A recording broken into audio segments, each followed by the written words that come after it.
I'm Dr. Joe Esposito, and welcome to our podcast, For the Health of It. Remember to subscribe to our podcasts, and I'll help you naturally get well and stay well. The information presented on this program is not intended to take the place of your personal physician's advice, and it is not intended to diagnose, treat, cure, or prevent any disease.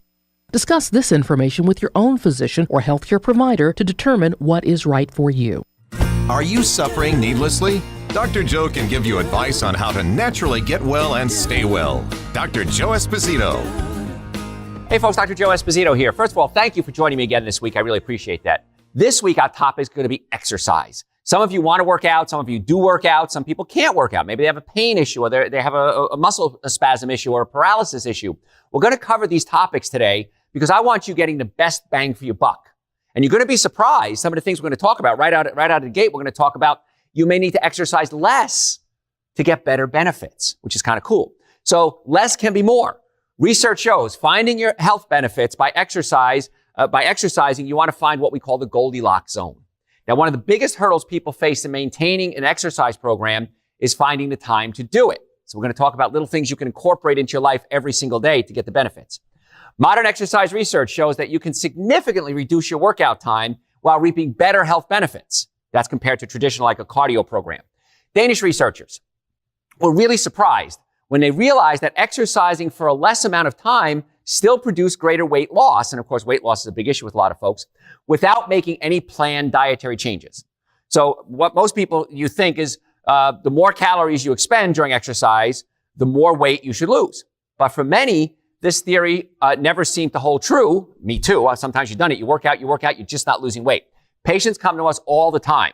Say, Dr. Joe, I work out 2, 3, 4, 5 times a week, and yet they're still not losing weight. So they continue to struggle with their weight despite spending several hours in the gym every week. The evidence suggests that there is a type of Goldilocks zone when it comes to exercise. Just right, not too hard, not too soft. Just enough exercise boosts your overall energy. It spurs you to do more activity during non-exercise hours, which is really important. And so you want to do things like take the stairs. You want to get out of your office chair and walk around more frequently. You want to walk longer distances. One of the tricks I teach my patients, and I do it too, is drink a lot of water. When you drink a lot of water, you got to go pee. But I don't want you to use the bathroom right next door. I want you to go up and walk around. If you're in an office building, walk, get that exercise, take the stairs, and that's going to be a good excuse to get out of your chair. Because if you're like me, sometimes when you're on a project, you don't want to get up and move. You got to finish this project. This is going to be a little motivation for you. Too much exercise might actually lead to increasing sedentary lifestyle outside of the exercise hours. Most likely due to a combination of exhaustion, how many people are just wiped out, and inadvertently eating or snacking more to compensate for your high calorie expenditure. That's still too little or none will obviously not do you any good either. So we got to find that right spot there. So in one study, mildly overweight men who exercised at a moderate pace for 30 minutes until they burned about 300 calories experienced a boost in energy and overall activity levels, but did not increase their food intake. Again, a little bit of exercise, they didn't increase their food intake. Obese women who exercised at a moderate or intense pace for about 45 minutes in the morning also found they were more energetic and they had more activity during non-exercise hours and did not subsequently increase their food intake either. The men who sweated out, they spent 60 minutes in the gym instead of 30. They did not increase their overall activity levels during non-exercise hours, so that was their workout time, and they ended up eating more. So the folks we did the studies on that ate less had more activity when they weren't exercising and ate less. These folks who did 60 minutes didn't exercise more or non-exercise hours and ended up eating more food. So New York Times, this was reported. Men who exercised the most during the workout of 60 minutes a day had managed to drop a little bit of flab, losing an average of about 5 pounds each. But the scientists calculated that weight loss, while by no means was negligible, was still about 20% less than would have been expected given the number of calories the men were expending every day during their exercise. So if food intake and other aspects of your life are held steady, now we start to have, we can see the studies are really clear. Now, meanwhile, volunteers who worked out for only 30 minutes a day did considerably better, shedding about 7 pounds each. Half the time, more weight loss. That's a total that, given the small number of calories that they were burning during exercise, you wouldn't think that's what happened, but that's actually what the results were. So this represents a hefty 83% bonus beyond what would have been expected. Wow. Less exercise, more weight loss. So you want to find your sweet spot that includes knowing which foods to eat and which foods to avoid. This becomes important too. Now, it's well worth noting that your choice of breakfast food may play a significant role in decreasing or heightening sensations of hunger afterwards. It's not only what you eat, it's also when you eat. So this is going to affect your overall calorie intake for the day. Not to mention how foods can alter your metabolic function. We're going to talk about that too. And either for the benefit or the detriment of your weight loss. Certain foods are better than others. Now, for example, eating carbohydrates for breakfast will inhibit what's called your sympathetic nervous system. Now, if you listen to my shows in the past, I'm a chiropractor. I'm board certified in chiropractic, orthopedics, pain management, double board certified in nutrition. So when patients come to us, we want to address everything. We want to address the nervous system, the digestive system, and their diet. There's two types of nerves in your body. One speeds you up, called the sympathetic nervous system, and one slows you down, called the parasympathetic nervous system. So if you're eating a carbohydrate meal, you're not stimulating the part of the nervous system that speeds you up.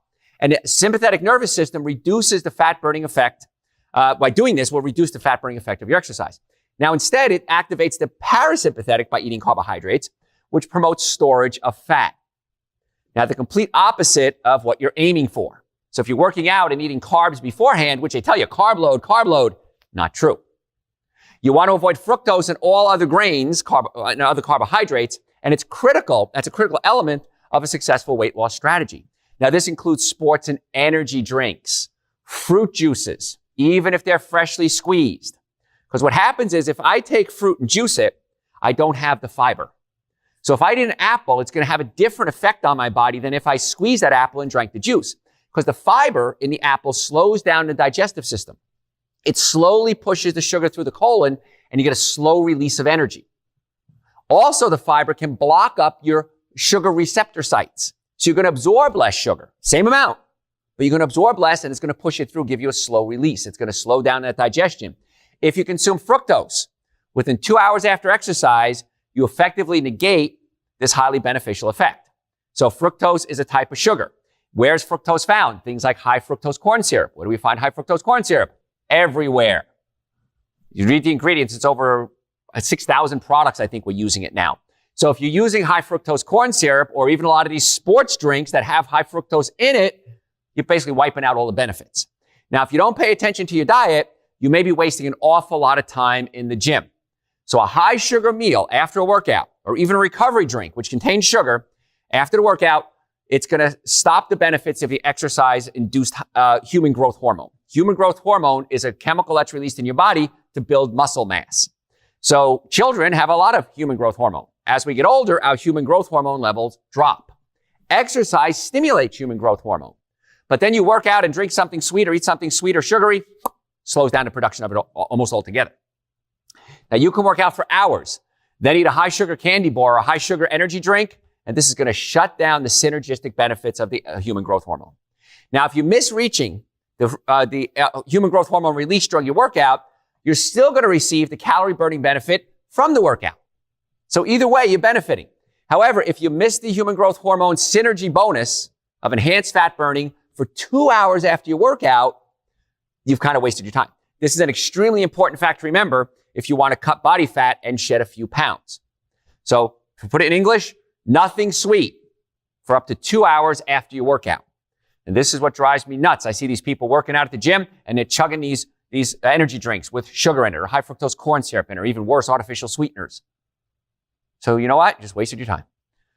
Research has demonstrated that carbohydrates are burned during exercise in direct proportion to the intensity of the training. Fat burning is also correlated with intensity. However, the actual fat burning takes place after the workout during the recovery. This makes what we call the synergy window of 2-hour period after your workout. Very important to maximize your human growth hormone once it's released during your exercise. Another study in the Journal of Applied Physiology showed that eating a low carbohydrate meal after aerobic exercise enhances your insulin sensitivity. This is, of course, highly beneficial.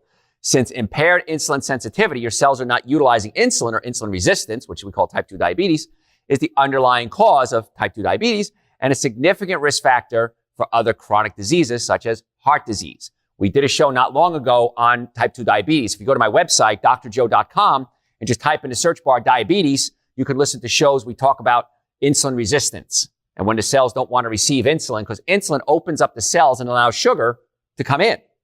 If you eat too much sugar, you produce a lot of insulin. The cells can't take any more insulin, so it doesn't let the insulin open it up and let the sugar in. You become insulin resistant or type 2 diabetic. So if you're working out, that's great. The cells become more sensitive to insulin, but eating something sweet or drinking something sweet up to 2 hours after your workout, wasted. So exercise is very effective in enhancing insulin sensitivity. The type of food you eat play a significant supporting role. Eat a high sugar meal after your exercise is not going to allow you to reap all the benefits from your workout, regardless of what type of exercise you engage in. So optimizing your health and your weight involves a number of factors, and all of them need to be given appropriate consideration. Poor diet with a strenuous exercise regime is going to leave you very disappointed, just as a healthy diet with improper or no exercise is going to leave you disappointed. So it's worth noting that about 80% of the health benefits you get from healthy lifestyle come from your diet. Let me say that again. 80% of the healthy lifestyle benefits you get come from your diet. 20% is derived from exercise. But that's an important 20%. It's all about the synergy. So you could, if you're eating right, that's the most important thing, but you need to have the exercise as well. And there's a fun fact. Exercising on an empty stomach can prevent and treat diabetes. One of three North Americans will become diabetic because of what they eat, because of a high calorie, high fat diet that blocks the insulin receptors and prevents cells from responding to insulin. So 1 in 3 Americans are going to become diabetic. We've done the shows before. Again, it's on the website, drjoe.com. Listen to that if you want to learn more about diabetes. But the high insulin levels, they can constrict the coronary arteries, so the arteries close off, causing things like heart attacks. Failure to respond to insulin leads to high blood sugar levels that in turn cause sugar to stick to the cell membranes and permanently damage the affected cell. And it can lead to things like blindness, heart attacks, strokes, amputation, all of those terrible side effects of diabetes. Do you ever wonder why diabetics go blind, why they need amputations? Because the sugar, it's sticking to the cells. And it's easy to fix by changing your diet in most cases.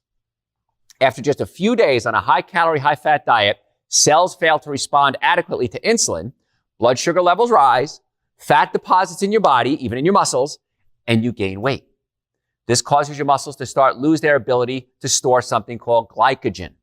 So what happens is when you eat sugar, I'm going to eat a package of table sugar. 50% of that is fructose, 50% of that is glucose. The glucose goes into my cells and I use it as fuel. That's great. The fructose has to be converted into glucose. And in the process, the body, it occurs in the liver, the process, we start producing uric acid. Now, uric acid gets in your joints and it hurts. Now, my team of doctors are pain experts. We're chiropractors and pain experts. So people come to us from all over the world for pain management. And in most cases, we get amazing results with pain. The bone is out of place, pinching the nerve. We put the bone back in place. That helps tremendously.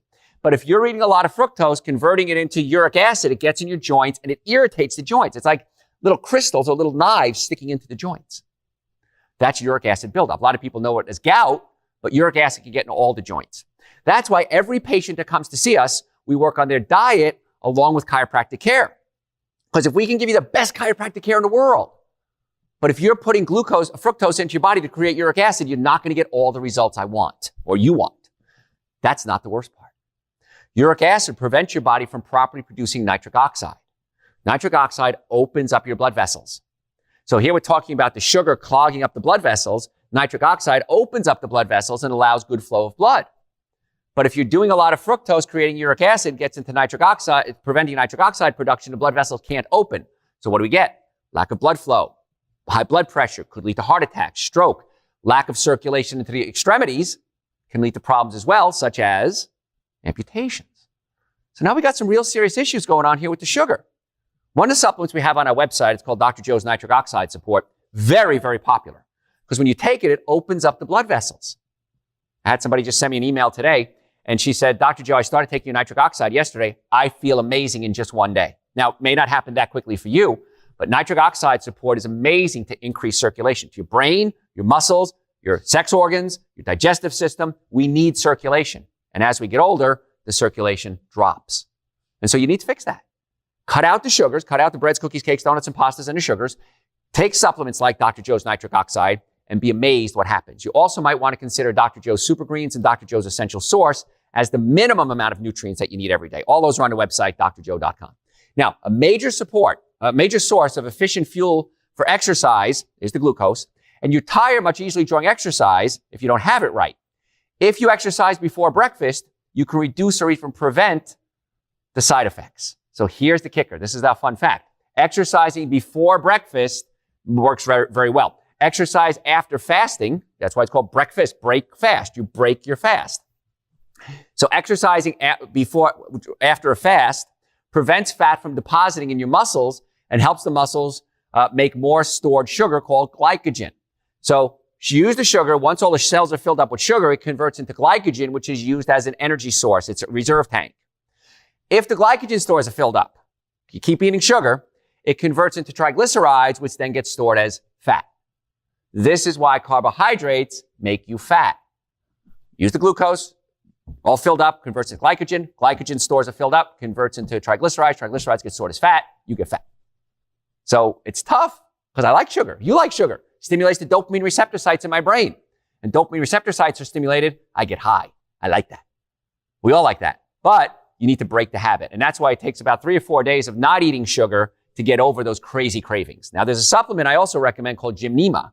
And Gymnema, we have it at our office. It's not on the website, but if you call the office, we have it. And Gymnema will stabilize your blood sugar and help with those sugar cravings. It's amazing how well it works. So, primary fuel for exercise, glucose. Study from Belgium shows for the first time that fasted training is more potent than helping food facilitate in the body, and it can facilitate adaptations in the muscles and improve whole body glucose tolerance and insulin sensitivity. So once again, we've done studies now. Working out on an empty stomach is the best you can do, especially if you're diabetic. So if you're able to exercise longer and harder, and if you do not exercise during this period, you gain none of these benefits. If you exercise after eating, these benefits are reduced markedly.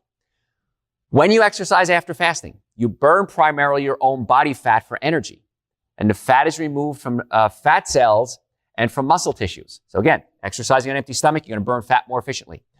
Muscle enzymes burn fat more effectively and clear further fat from your muscles and fat cells to make your cells more sensitive to insulin.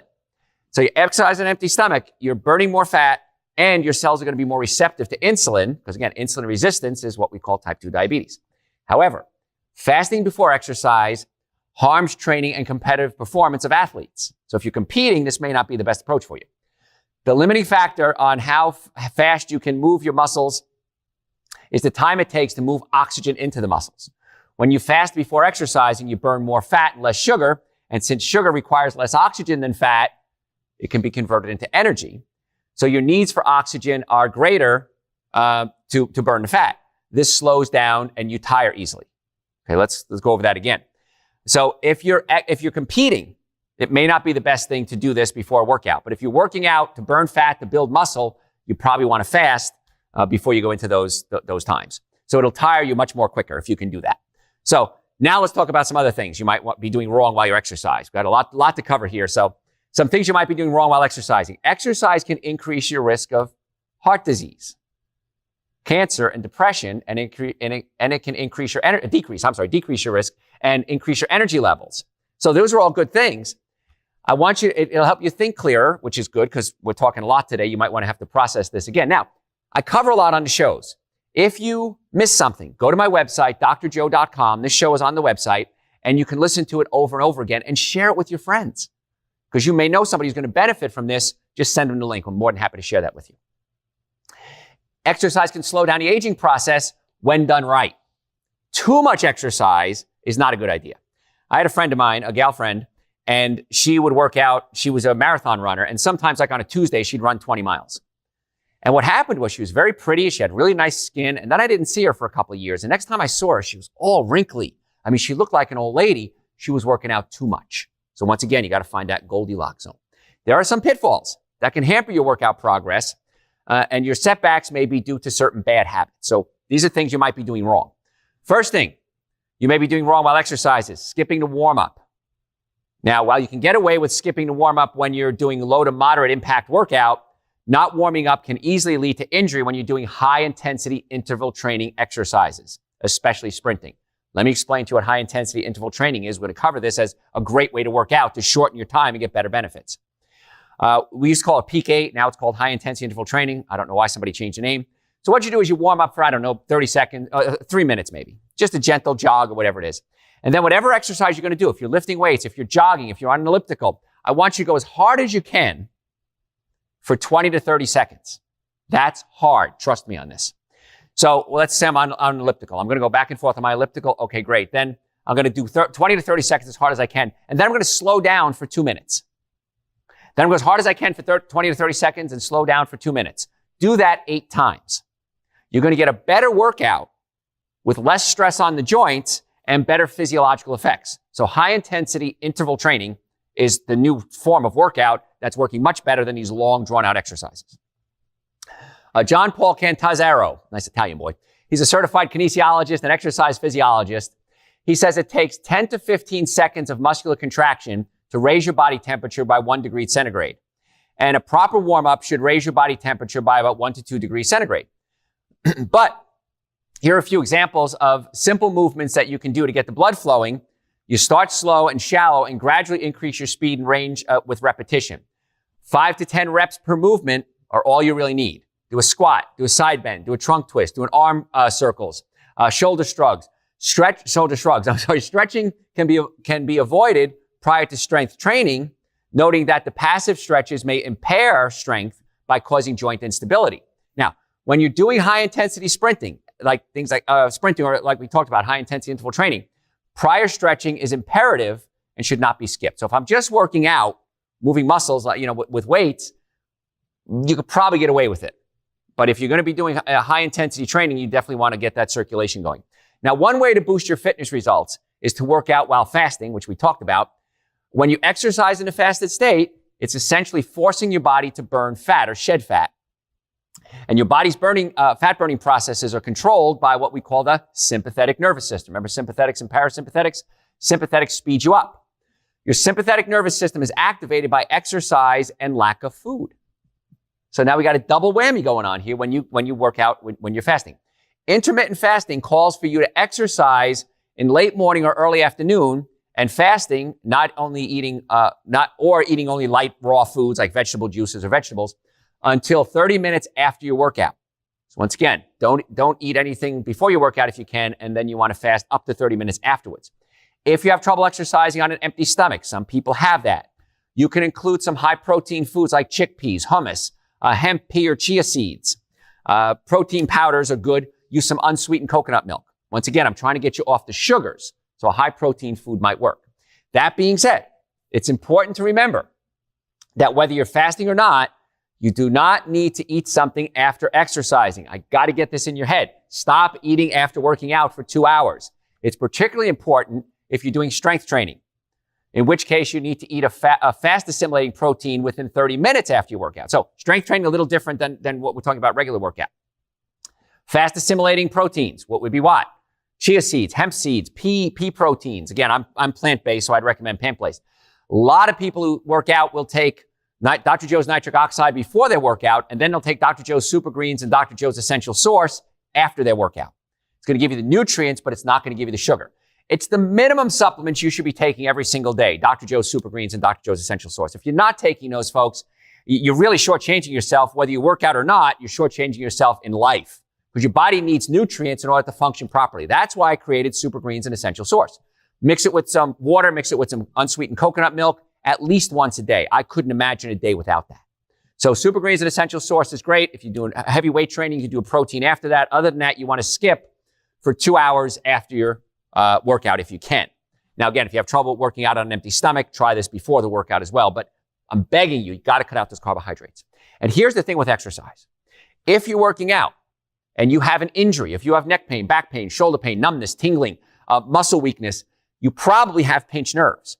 And if you're working out with pinched nerves or bones out of place, you're making the problem worse.